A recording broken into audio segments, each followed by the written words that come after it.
ഖലീഫ. പൃഥ്വിരാജിൻ്റെ ഖലീഫ അല്ലെങ്കിൽ വൈശാഖിൻ്റെ ഖലീഫ എന്ന് പറയുന്നതിനേക്കാൾ കുറച്ചുകൂടി പെർഫെക്റ്റ് ജെയ്ക്സ് ബിജോയുടെ ഖലീഫ എന്ന് പറയുന്നതായിരിക്കും. ഒരു നോർമൽ കൊമേഴ്ഷ്യൽ ആക്ഷൻ പടം, നമ്മൾ ഒരുപാട് കണ്ടിട്ടുള്ള ഒരു കഥ. ഒരു സാധാരണക്കാരൻ ബിക്കം എ കള്ളക്കടത്തുകാരൻ, അതിൻ്റെ ഒരു വൈശാഖ് വെർഷൻ, അതാണ് ഈ സിനിമ.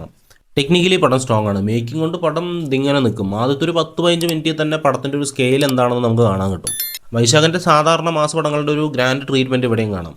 ഒരു ഗ്രാൻഡ് ഇൻട്രോ സീനിൽ ടൈറ്റിൽ കാർഡ് കിടലനായിരുന്നു. പിന്നെ പൃഥ്വിരാജ് അന്യായ സ്ക്രീൻ പ്രസൻസും പണ്ടാര ലുക്കും. ഇങ്ങേർക്ക് ഇത്ര പ്രായമായി എന്ന് സ്ക്രീനിൽ കണ്ടാൽ തോന്നത്തേയില്ല. പോരാത്തതിന് ആക്ഷൻ സീനുകളൊക്കെ ഗംഭീരമായി ചെയ്തിട്ടുണ്ട്. ആളെടുത്ത എഫേർട്ടൊക്കെ സ്ക്രീനിൽ അങ്ങനെ കാണാൻ കിട്ടും. അഞ്ചോമോൺ ടിജോൺ സിനിമാറ്റോഗ്രാഫി എല്ലാം നല്ല ക്വാളിറ്റി ഫ്രെയിംസ് ആയിരുന്നു. ആക്ഷൻ സീൻസൊക്കെ ഭയങ്കര സ്റ്റൈലിഷ് ആയിട്ട് സ്ക്രീനിൽ എത്തിച്ചിട്ടുണ്ട്.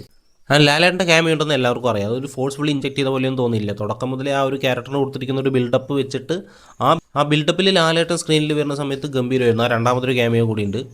ഒഫീഷ്യലി സംഭവം ഓൾറെഡി അനൗൺസ് ചെയ്തു, എന്നാലും ഞാൻ പേര് പറയുന്നില്ല. ഇനി ആരെങ്കിലും അറിയാത്തുണ്ടെങ്കിൽ അവർക്ക് ആ എക്സ്പീരിയൻസ് ഇല്ലാതാക്കണ്ടെന്ന് പറഞ്ഞിട്ടാണ്. അതും കൊള്ളായിരുന്നു. അതേപോലെ നെഗറ്റീവ് റോൾസ് ചെയ്ത എല്ലാവരും നന്നായിരുന്നു. പ്രത്യേകിച്ച് നീൽ നിതിൻ മുകേഷ്. പൃഥ്വിരാജിനെ പോലെ തന്നെ ഗംഭീര സ്വാഗുള്ളൊരു മനുഷ്യൻ. സ്ക്രീനിൽ അങ്ങേരെ കാണുമ്പോഴൊക്കെ ഭയങ്കര ഒരു ഗ്രാൻഡ് അപ്പീലായിരുന്നു. പിന്നെ പടത്തിലൊരു അൺഎക്സ്പെക്റ്റഡ് സീന്, ആരാന്ന് പോലും അറിയാത്തൊരു സെക്യൂരിറ്റി ബായി, അങ്ങേരുടെ ഒരു ആക്ഷൻ പരിപാടി ഉണ്ടായിരുന്നു. കിട്ടിലനായിരുന്നു. ഇത്ര നേരം ഞാൻ പറഞ്ഞ എല്ലാ പോസിറ്റീവ് എലമെൻസും പോസിറ്റീവ് ആയത്, ഒരു സാധാരണ സ്റ്റോറീനെ കുറച്ചെങ്കിലും എൻഗേജിങ് ആക്കിയത് ചമൻചാക്കിയുടെ എഡിറ്റിംഗ് കൊണ്ടും ഒപ്പമുള്ള ജെയ്ക്സ് ബിജോയുടെ മ്യൂസിക് കൊണ്ടുമാണ്. ജെയ്ക്സ് ബിജോയ് അങ്ങേരാണ് പടത്തിനെ പിടിച്ചു നിർത്തിയത്. ആൻഡ് ദ നെഗറ്റീവ് പാർട്ട്, ഒന്നാമത് കഥ ഒരു ക്ലീഷേ സ്റ്റോറിയാണ്, പോരാത്തതിന് വീക്ക് റൈറ്റിങ്ങും. ഫസ്റ്റ് ഹാഫ് വരെ പിന്നെ ഓക്കെ ആയിരുന്നു, പക്ഷേ സെക്കൻഡ് ഹാഫൊക്കെ ഒട്ടും ഫ്രഷ് അല്ലാത്ത കുറേ പ്രെഡിക്റ്റബിൾ സീൻസും ഭയങ്കര ഫ്ലാറ്റായിട്ട് പോകുന്ന വിധത്തിലുള്ള റൈറ്റിങ്ങും.